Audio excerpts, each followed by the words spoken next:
Book 10. The Book of the Double Twilight. Canto 1. The Dream Twilight of the Ideal.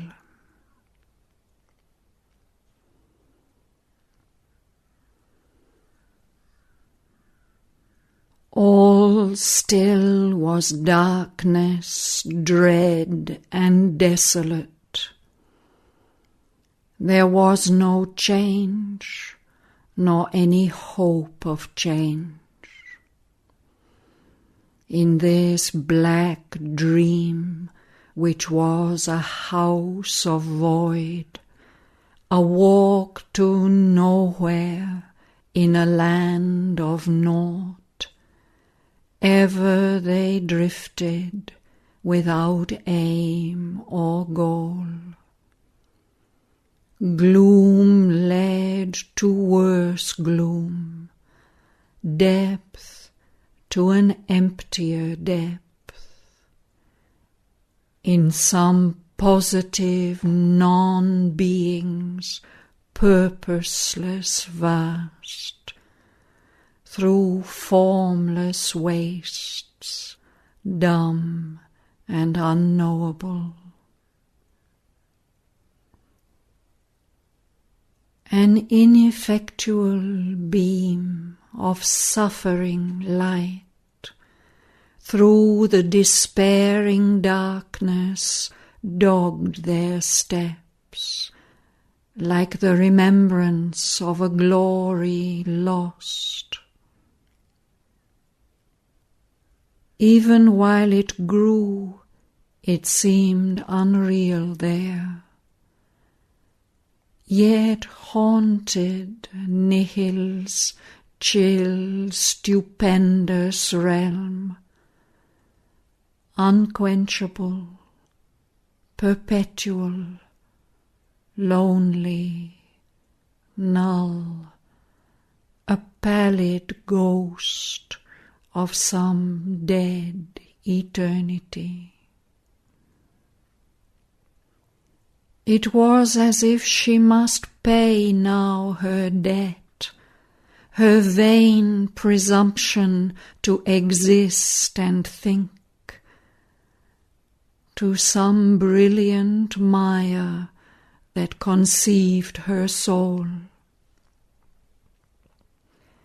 This most she must absolve with endless pangs, her deep original sin, the will to be, and the sin last, greatest, the spiritual pride that, made of dust, equalled itself with heaven. Its scorn of the worm writhing in the mud, condemned ephemeral, born from nature's dream, refusal of the transient creature's role, the claim to be a living fire of God, the will to be immortal and divine. In that tremendous darkness, heavy and bare, she atoned for all, since the first act whence sprang the error of the consciousness of time, the rending of the inconscient seal of sleep. The primal and unpardoned revolt that broke the peace and silence of the nothingness, which was before a seeming universe appeared in a vanity of imagined space, and life arose, engendering grief and pain. A great negation was the real's face, prohibiting the vain process of time. And when there is no world, no creature more, when time's intrusion has been blotted out, it shall last, unbodied, saved from thought, at peace.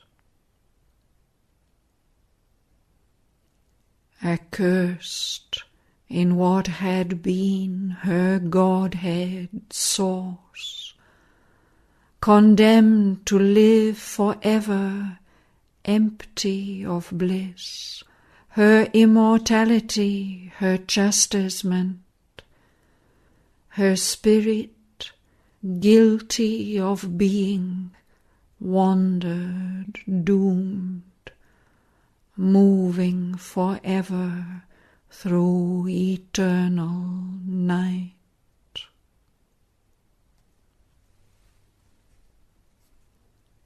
But Maya is a veil of the Absolute. A truth occult has made this mighty world.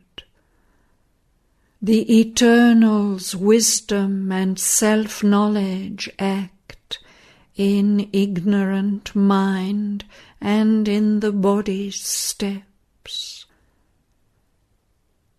The inconscient is the superconscient's sleep. An unintelligible intelligence invents creation's paradox profound. Spiritual thought is crammed in matter's forms. Unseen, it throws out a dumb energy and works a miracle by a machine. All here is a mystery of contraries. Darkness, a magic of self-hidden light. Suffering, some secret rapture's tragic mask. And death, an instrument of perpetual life. Although death walks beside us on life's road, a dim bystander at the body's start, and a last judgment on man's futile works, other is the riddle of its ambiguous face.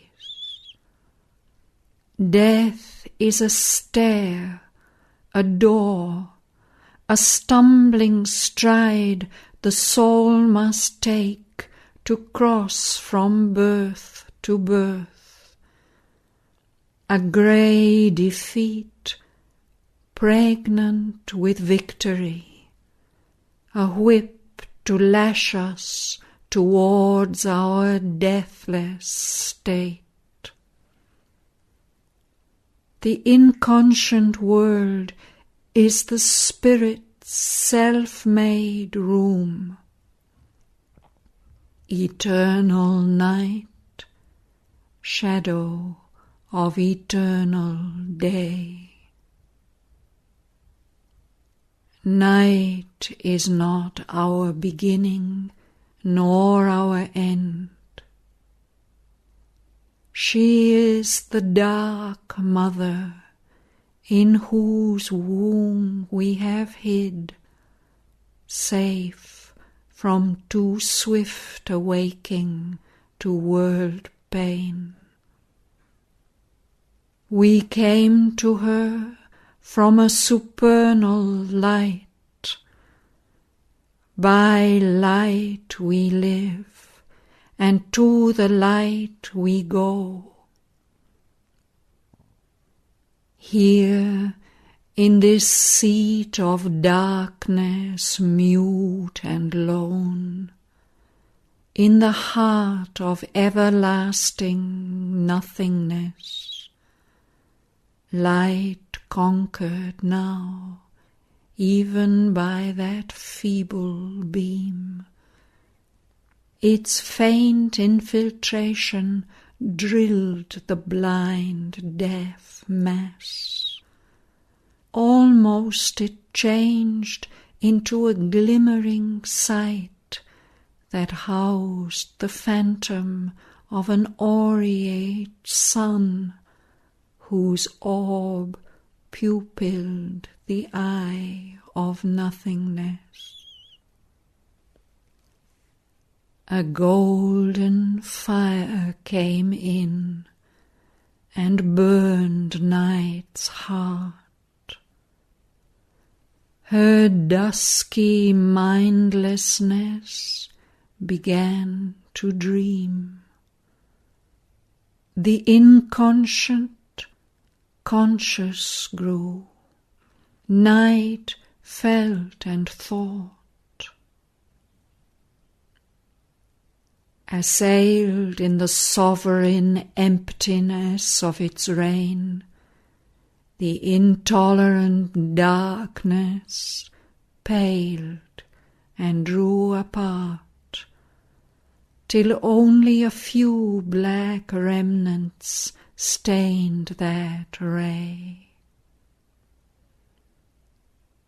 But on a failing edge of dumb lost space, still a great dragon body sullenly loomed.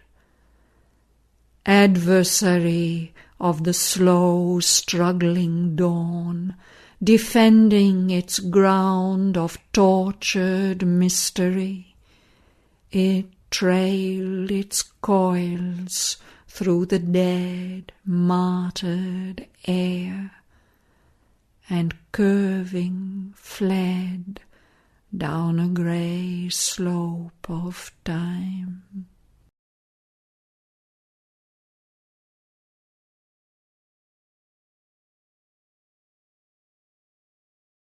There is a morning twilight of the gods.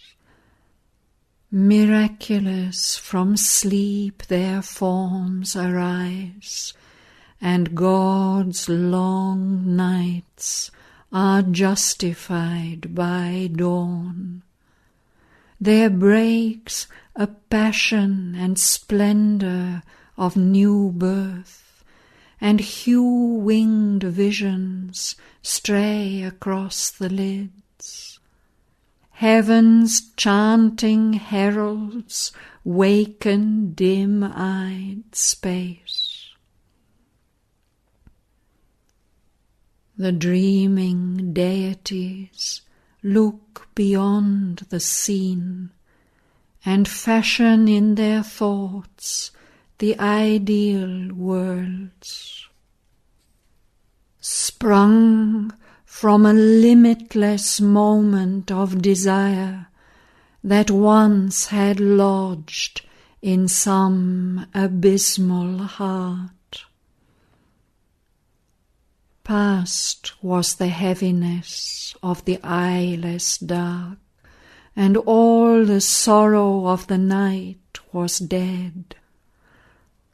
Surprised by a blind joy with groping hands, like one who wakes to find his dreams were true, into a happy, misty, twilit world where all ran after light and joy and love, she slipped. There far-off raptures drew more close, and deep anticipations of delight, forever eager to be grasped and held, were never grasped, yet breathed strange ecstasy. A pearl-winged indistinctness fleeting swam, an air that dared not suffer too much light.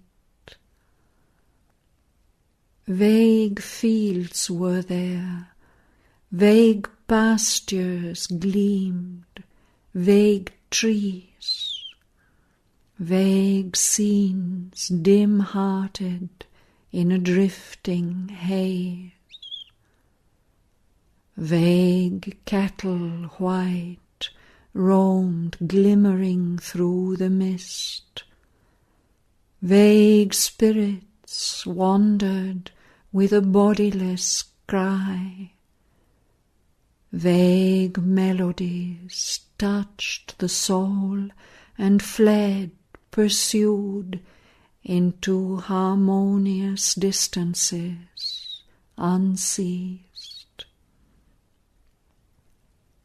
Forms subtly elusive and half-luminous powers, wishing no goal for their unearthly course, strayed happily through vague ideal lands, or floated without footing, or their walk left steps of reverie on sweet memory's ground,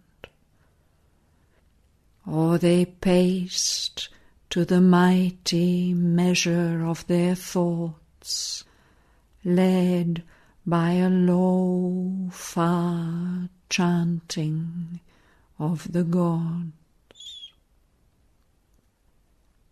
A ripple of gleaming wings crossed the far sky.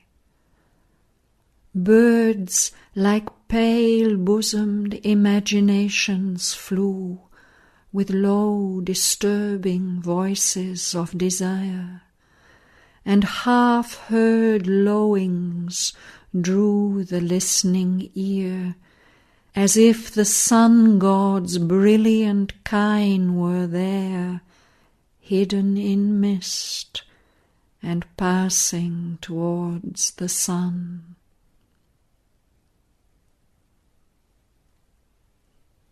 These fugitive beings, these elusive shapes, were all that claimed the eye and met the soul, the natural inhabitants of that world. But nothing there was fixed or stayed for long. No mortal feet could rest upon that soil. No breath of life lingered embodied there. In that fine chaos, joy fled dancing past, and beauty evaded settled line and form, and hid its sense in mysteries of hue. Yet gladness ever repeated the same notes, and gave the sense of an enduring world. There was a strange consistency of shapes, and the same thoughts were constant passers-by, and all renewed unendingly its charm, alluring ever the expectant heart, like music that one always waits to hear, like the recurrence of a haunting rhyme. One touched incessantly things never ceased, a skirt of worlds invisibly divine. as if a trail of disappearing stars there showered upon the floating atmosphere colours and lights and evanescent gleams that called to follow into a magic heaven. And in each cry that fainted on the ear, there was the voice of an unrealized bliss. An adoration reigned in the yearning heart, a spirit of purity, an elusive presence of fairy beauty and ungrasped delight, whose momentary and escaping thrill, however unsubstantial to our flesh, and brief even in imperishableness, much sweeter seemed than any rapture known, earth or all-conquering heaven can ever give. Heaven ever young, and earth too firm and old, delay the heart by immobility. Their raptures of creation last too long. Their bold formations are too absolute. Carved by an anguish of divine endeavour, they stand up sculptured on the eternal hills, or quarried from the living rocks of God, win immortality by perfect form. They are too intimate with eternal things, vessels of infinite significances. They are too clear, too great, too meaningful. No mist or shadow soothes the vanquished sight. No soft penumbra of incertitude. These only touched a golden hem of bliss, the gleaming shoulder of some godlike hope, the flying feet of exquisite desires. On a slow, trembling brink between night and day, they shone like visitants from the morning star, satisfied beginnings of perfection, first tremulous imaginings of a heavenly world. They mingle in a passion of pursuit, thrilled with a spray of joy too slight to tire. All in this world was shadowed forth, not limbed, like faces leaping on a fan of fire, or shapes of wonder in a tinted blur, like fugitive landscapes painting silver mists. Here vision fled back from the sight, alarmed, and sound sought refuge from the ear's surprise, and all experience was a hasty joy. The joys here snatched were half-forbidden things, timorous soul bridals delicately veiled, as when a goddess' bosom dimly moves to first desire, and her white soul transfigured, a glimmering Eden crossed by fairy gleams, trembles to expectation's fiery wand, but nothing is familiar yet with bliss. All things in this fair realm were heavenly strange, in a fleeting gladness of untired delight, in an insistency of magic change. Past vanishing hedges, hurrying hints of fields, mid swift escaping lanes that fled her feet, journeying she wished no end. As one through clouds travels upon a mountain ridge, and hears arising to him out of hidden depths sound of invisible streams, she walked besieged by the illusion of a mystic space, a charm of bodiless touches felt and heard, a sweetness as of voices high and dim, calling like travellers upon seeking winds, melodiously with an alluring cry.